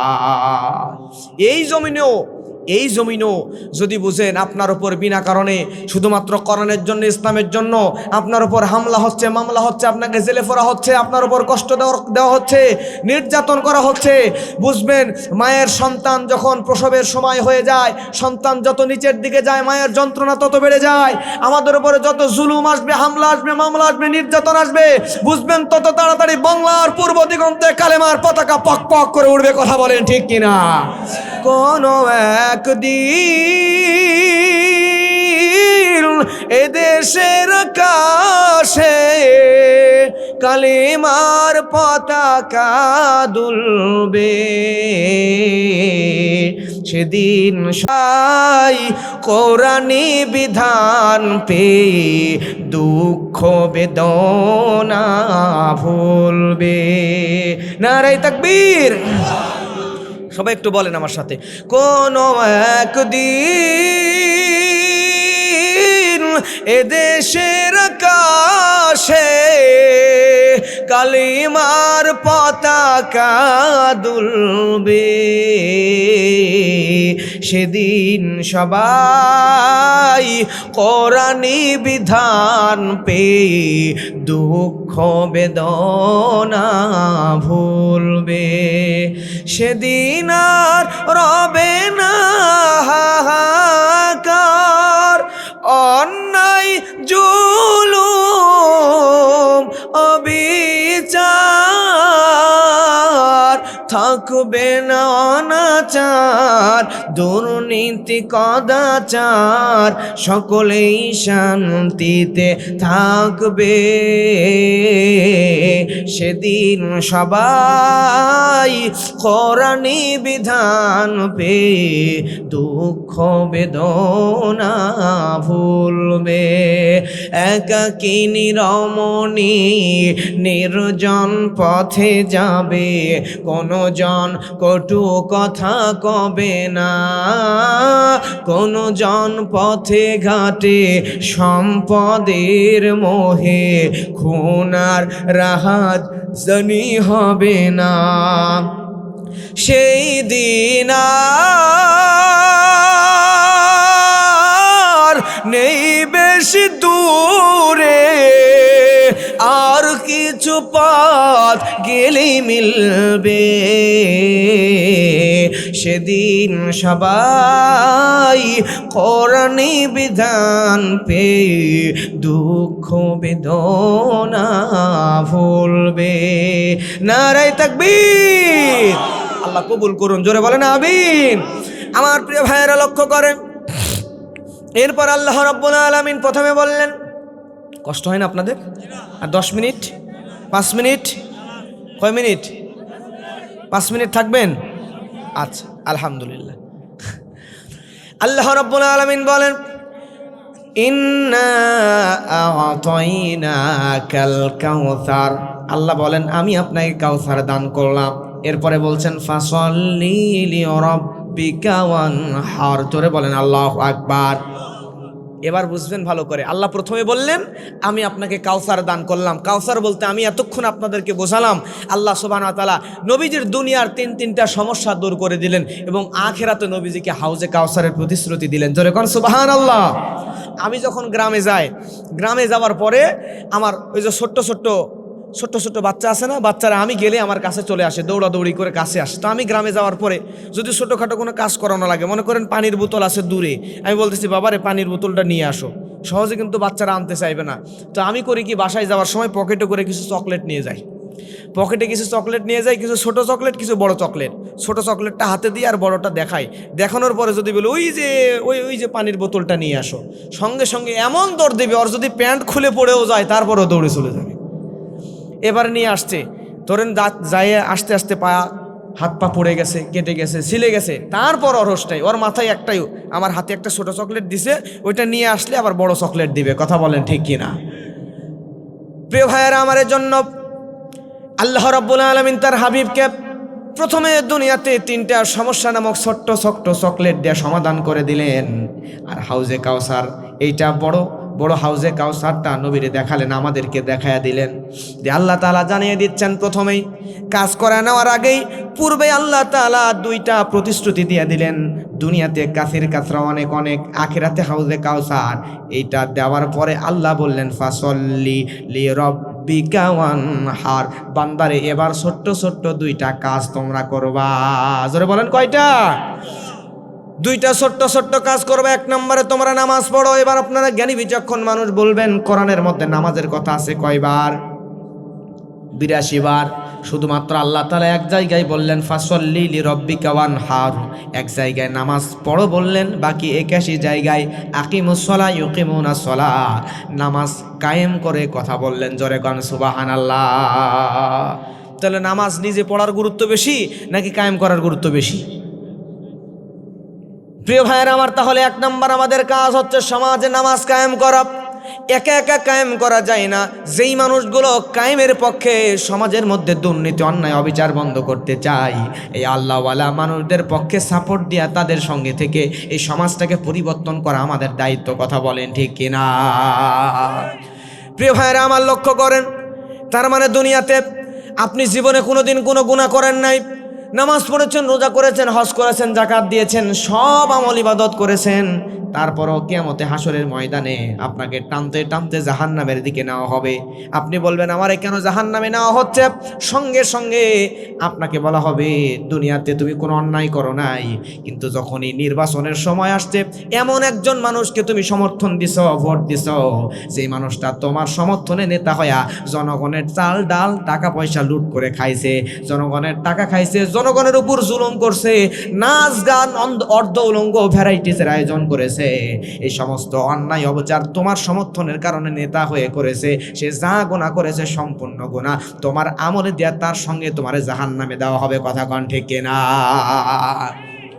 এজন্য আপনি যদি সমর্থন দেওয়াই লাগে, যদি কোনো মানুষকে আপনি সমর্থন দেন, নেতা বানাতে চান, দেখবেন ওই মানুষের মধ্যে আল্লাহর ভয় আছে কিনা, মুখে দাঁড়িয়ে আছে কিনা, নামাজ পড়ে কিনা, নামাজ কায়েম করার চিন্তা তার মাথার মধ্যে আছে কিনা, মানুষের উপর আপনার সমর্থনে নেতা হওয়ার পরে জুলুম করবে কিনা। যদি জুলুম না করে, অন্যায় না করে, ভালো মানুষ, আল্লাহওয়ালা ইমানদার মানুষ পান, তাহলে সমর্থন দেবেন, না হলে দেওয়ার দরকার নাই। সমর্থন দিয়ে নেতা বানায়া ওই মানুষ সংসদে যাবে, যাওয়ার পরে এই সমাজের যত ভালো কাজ করবে, তাফসীর মাহফিলের আয়োজন করবে, কোরআনের মাহফিলের আয়োজন করবে, সমাজে গরিব দুঃখীর সেবা করবে, রাস্তা ব্রিজ কালভার্ট যা বানাবে, সমস্ত সওয়াব কিন্তু আল্লাহ তাআলা তারে আপনি সমর্থন দিয়ে নেতা বানানোর কারণে আপনার আমল নামায় দিয়াও আপনারেও জান্নাতে দিবেন তার সাথে। সুবহানাল্লাহ। তাহলে আমাদের কাজ হচ্ছে নামাজ পড়তে হবে ইনশাআল্লাহ। 2 নম্বর হলো ফাসল্লি লিরাব্বিকা ওয়ানহার। 2 নম্বরে আল্লাহ তাআলা 1 নম্বরে নামাজ পড়ো, তারপর বললেন তোমরা কুরবানি করো। এখানে মুফাসসিরগণ কুরবানির অর্থ করেছেন 6টা। জোরে বলেন কয়টা? 6টা কুরবানির অর্থ করেছেন। 1 নম্বর হলো তোমরা মেধা এবং যোগ্যতার কুরবানি করবা। বলছেন, জোরে বলেন কে? মুফাসসিরগণ বলছেন কুরবানি 6টা। 1 নম্বর মেধা এবং যোগ্যতার কুরবানি করা লাগবে। কিন্তু আমাদের সমাজে এখানে যারা বসে আছেন এই যে ডেকোরেটরের ভাইরা আছে, মিডিয়ার ভাইরা আছে, সভাপতি সাহেব আছে, আরেকজন আলেম ভাই আছে, পিছনে আপনাদের এলাকার মুফতি সাহেব আছেন, সামনে অনেক বুজুর্গ ব্যক্তি বসে আছেন, যুবক ভাইরা বসে আছেন। প্রত্যেককেই আল্লাহ স্বকীয়তা দিয়েছেন, কিছু না কিছু আলাদা স্পেশাল কোনো বুদ্ধি জ্ঞান ভালো কিছু মেধা দিয়েছেন। কথা বলেন ঠিক কিনা? এক একজনের মধ্যে এক একটা জিনিস আছে, এইটা আমাদেরকে ভালো কাজে লাগাতে হবে। আমাদের সমাজে আল্লাহ তাআলা সব মানুষকে বানালেন, কিন্তু কিছু মানুষ তাদেরকে আল্লাহ মেধা দিলেন, তাদের মেধা দিয়া কবিতা বানায়, আটুমাটুম ঘোড়ার ডিম সাজে, এরপরে হাট্টিমা টিম টিম, মাঠে তারা ঘোড়ার ডিম, এরকম আসে না নাই? আসলে বলেন তো, ঘোড়ায় কি ডিম দেয় নাকি? তার মানে হচ্ছে এই সমস্ত আজে বাজে কবিতা বানানো জিনিস দিয়ে আমাদের ছোট্ট ছোট্ট সোনামণি কচিকাচা শিশুদের ব্রেন মগজ তারা ধুলাই করে উল্টাপাল্টা জিনিস শেখাচ্ছে। কথা বলেন ঠিক কিনা? আবার কিছু নাস্তিক কবি আছে, এই সমস্ত নাস্তিক বাজে বদমাইশ ভণ্ড কবি, শামসুর রহমান নাম তার এই বদমাইশ, সে আবার কবিতা লিখেছিল, মসজিদ থেকে মুয়াজ্জিন যখন আজান দেয় তখন আমার কাছে মনে হয় যেন পতিতা নারী তার খদ্দের ডাকতেছে। জোরে বলেন নাউজুবিল্লাহ। প্রিয় ভাইয়েরা, আবুল সরকার নামক আরেকজন নাস্তিক কিছুদিন আগে ছিল, যে গান বলতো, গানের মাধ্যমে আবার তাফসির শুরু করছে, উল্টাপাল্টা বানানো বাজে কথা বলে। বর্তমান সমাজের মধ্যে এমন একটা উল্টাপাল্টা অবস্থা তৈরি করেছিল, শেষ পর্যন্ত আল্লাহ সুবহানাহু ওয়া তাআলাকে নিয়েও কটূক্তি করেছিল। কথা বলেন ঠিক কিনা? এই আবুল সরকার সহ রাম বাম নাস্তিক মুরতাদ যারা আল্লাহকে নিয়ে রসুলকে নিয়ে কটূক্তি করে, ইসলাম নিয়ে বাজে মন্তব্য করে, এই নাস্তিকদেরকে যদি ধরে বাইতুল মুকাররমের উত্তর গেটের সামনে প্রকাশ্য দিবালোকে হাজারো মিডিয়ার সামনে যদি ফাঁসিতে ঝোলানো হতো, তাহলে আর দ্বিতীয় কেউ কটূক্তি ইসলাম নিয়ে কটূক্তি করার সাহস পেত না। কথা বলেন ঠিক কিনা? তাদেরকে আল্লাহ তাআলা মেধা দিয়েছেন, তাদেরকে আল্লাহ তাআলা যোগ্যতা দিয়েছেন। আবার এদিকে দেখেন কবি কাজী নজরুল ইসলাম, তাকেও তো আল্লাহ মেধা, একই মেধা দিয়েছেন। কথা বলেন ঠিক কিনা? ওই কবিরা কি লিখলো, এদিকে কবি কাজী নজরুল ইসলাম তিনি কি সুন্দর করে বলতেছেন, মসজিদের ওই পাশে আমার, বলেন না, মসজিদের ওই পাশে আমার কবর দিও ভাই, যেন ঘুরেও থেকে মুয়াজ্জিনের আজান শুনতে পায়। মসজিদের ওই পাশে আমার কবর দিও ভাই। নারে তাকবীর। আবার আল্লাহ তাআলা কোরআনের মধ্যে বললেন, কুল ইন কুনতুম তুহিব্বুনাল্লাহা ফাত্তাবিউনি ইউহিব্বুকুমুল্লাহ ওয়া ইয়াগফির লাকুম যুনুবাকুম ওয়াল্লাহু গফুরুর রহিম। জোরে বলেন আল্লাহু আকবার। আয়াতের ব্যাখ্যা তিনি লিখতে গিয়ে বললেন, আল্লাহকে যে পাইতে চায়, আল্লাহকে যে পাইতে চায়, হযরতকে ভালোবেসে আল্লাহকে যে পাইতে চায়। নারে তাকবীর। আমার ভাইয়ের জন্য মেধা যোগ্যতাকে আল্লাহ আমাদেরকে যেভাবেই আল্লাহ তাআলা আমাদেরকে মেধা দিয়েছেন, এই মেধাকে ইসলামের জন্য, ইসলামের পক্ষে কাজে লাগাতে হবে। কথা কন ঠিক কিনা? 2 নম্বরে সময়ের কুরবানি করা লাগবে। আল্লাহ তাআলা কোরআনের মধ্যে বলেন, ওয়াল আসরি ইন্নাল, বলেন না, ওয়াল আসরি ইন্নাল ইনসানা লাফি খুসর ইল্লাল্লাযীনা আমানু ওয়া আমিলুস সালিহাতি ওয়া তাওয়াসাউ বিল হাক্কি ওয়া তাওয়াসাউ বিস সাবর। জোরে বলেন আল্লাহু আকবার। প্রিয় ভাইয়েরা আমার, বিস্তারিত বলতে যাব না, সময় যেহেতু কম। আল্লাহ তাআলা সূরা আসরের মাধ্যমে আমাদেরকে সময়ের গুরুত্বটা বুঝিয়েছেন। এজন্য আমাদের এই সময়ের কুরবানিটাও করা লাগবে আল্লাহর জন্য। জোরে বলেন কার জন্য? 3 নম্বরে অর্থের কুরবানি করা লাগবে। মসজিদ মাদ্রাসার জন্য অর্থ ব্যয় করা লাগবে, পিতামাতার জন্য অর্থ ব্যয় করা লাগবে। আল্লাহ তাআলা কোরআনের মধ্যে বলেন, ইয়াসআলুনাকা মাযা ইউনফিকুন কুল মা আনফাকতুম মিন খায়রিন ফালিল ওয়ালিদাইন। জোরে বলেন আল্লাহু আকবার। আল্লাহ তাআলা বললেন, নবী আপনার কাছে যদি জিজ্ঞেস করে কার জন্য খরচ করব, তাহলে আপনি বলে দেন তোমরা তোমাদের পিতা এবং মাতার জন্য খরচ করো। সুবহানাল্লাহ। তার মানে এই যুবক ভাইরা, আজকে আমাদের সমাজে যুবকরা দেখবেন এই যে মোবাইল নিছে, নেওয়ার পরে মোবাইল ধরে গুলি কর মোল্লাম আসে না নাই। আবার মোবাইল নিছে, এই পার একবার ঠেলে, এই পার একবার ঠেলে, সামনে একবার ঠেলে, পিছনে একবার ঠেলে, ঠেলাঠেলির মধ্যেই সারাদিন থাকে। কথা কন ঠিক কিনা? এখন মুরব্বী মানুষ, যুবক ছেলেরা সারা জীবন কষ্ট করে পড়াশোনা করাছে, রাজশাহী শহর থেকে গ্রামে আসছে। আর মুরব্বী বলতেছে, বাবারে তুই তো সারাদিন সবসময় বাইরেই থাকিস, একটু জমিতে যাবি, কাজ টাজ করবি না, আমি কাজ করবো, তুই শুধু দাঁড়িয়ে থাকবি, আমার একটু ভালো লাগবে।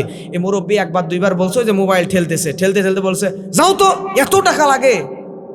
এরকম কোলাঙ্গার সন্তান আমাদের আছে না নাই? আছে না নাই? পিতা মাতাকে দামি দেয় না, যুবক হয়েছে রক্ত গরম, নিজেকে বিশাল কিছু মনে করে।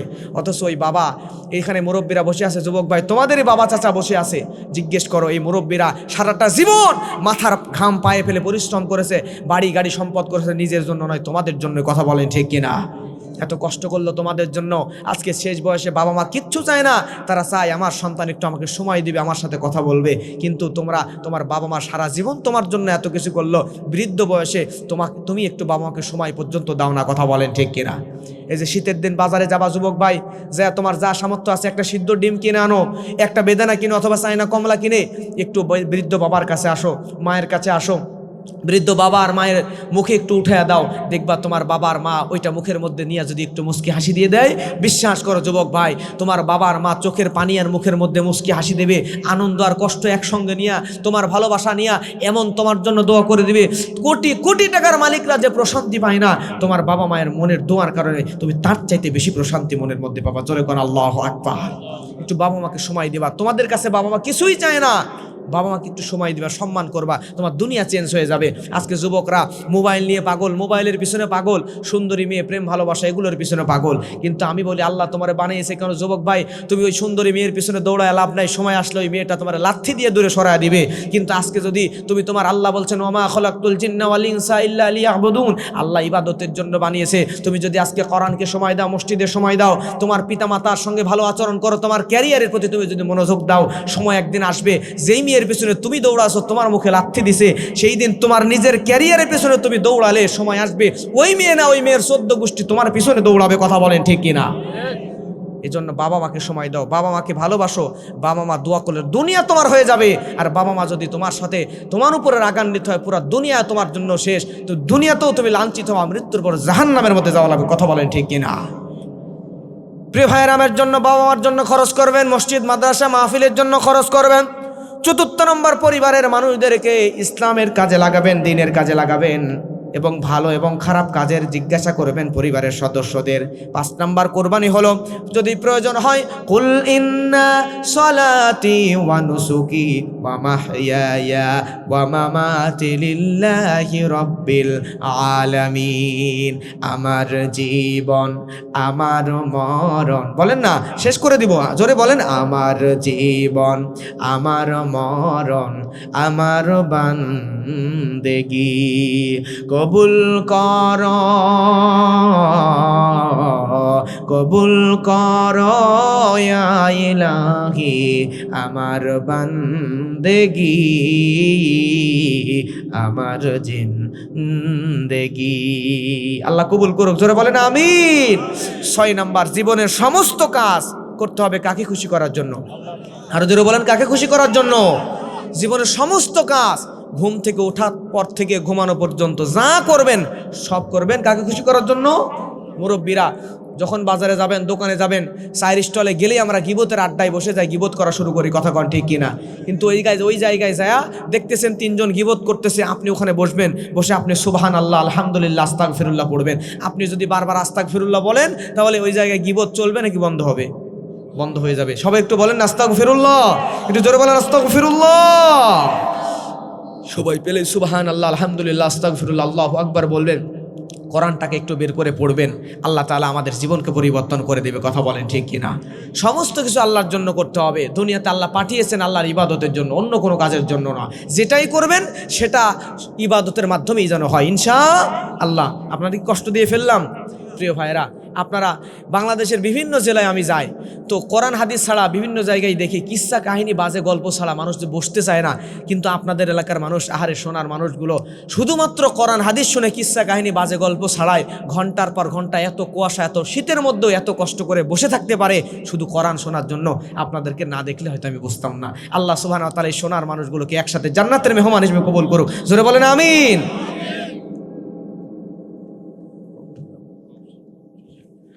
জি, সবাই একটু আমার সাথে আরেকবার নামাজে দরুদ পড়ো। আল্লাহুম্মা সাল্লি আলা মুহাম্মাদ ওয়া আলা আলি মুহাম্মাদ। কথা বলবেন না? কথা বলবেন? কথা বলবেন না? اللهم صل على محمد وعلى آل محمد كما صليت على إبراهيم وعلى آل إبراهيم إنك حميد مجيد اللهم بارك على محمد وعلى آل محمد كما باركت على إبراهيم وعلى آل إبراهيم إنك حميد مجيد اللهم آمين ربنا ظلمنا أنفسنا وإن لم تغفر لنا وترحمنا لنكونن من الخاسرين رب ارحمهما كما ربياني صغيرا رب ارحمهما كما ربياني صغيرا ওগো রব্বুল আলামিন দয়াময় আল্লাহ, যে দেখো আমরা কতগুলো গুনাহগার বান্দা তোমার দরবারে ফকিরের মতো করে দুইখানা হাত তুলেছি আল্লাহ। এত কুয়াশাকে উপেক্ষা করে শীতের রাত্রে কনকনে ঠান্ডার মধ্যে তোমার যেই গোলাম, তোমার যে বান্দাগুলার বান্দিগুলো কোরআন শোনার জন্য মাহফিলে বসে আছে আল্লাহ, প্রত্যেকের জীবনের গুনাহগুলোকে তুমি মাফ করে দাও রব্বুল আলামিন। এই মুহূর্তে মনে পড়ে গেল দরদের আব্বাজানের কথা আল্লাহ। আমাদের মধ্যে অনেকের বাবা দুনিয়া ছেড়ে বিদায় হয়ে চলে গেছে, কত কষ্ট করে আমাদেরকে মানুষ করেছে আল্লাহ। আল্লাহ দুনিয়ার কত মোবাইল নাম্বার থেকে কল আসে, ওই দরদের আব্বাজানের মোবাইল নাম্বার থেকে কল আসে না, কিয়ামত পর্যন্ত আর আসবে না। ও গোদামে আল্লাহ, ওই মায়ের বাবা কত কষ্ট করে আমাদেরকে মানুষ করেছে আল্লাহ।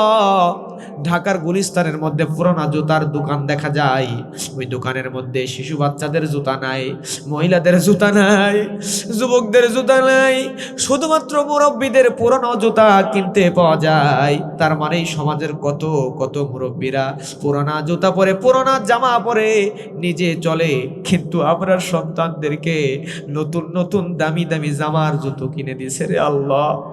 আল্লাহ ওই দরদের আব্বা যাদের নাই, ওই মায়ের বাবার কবরটাকে জান্নাতের টুকরা বানায়া দাও ও দয়াময় আল্লাহ। আমাদের মধ্যে অনেকের জনম দুঃখিনী মা জান দুনিয়া ছেড়ে বিদায় হয়ে চলে গেছে রে আল্লাহ।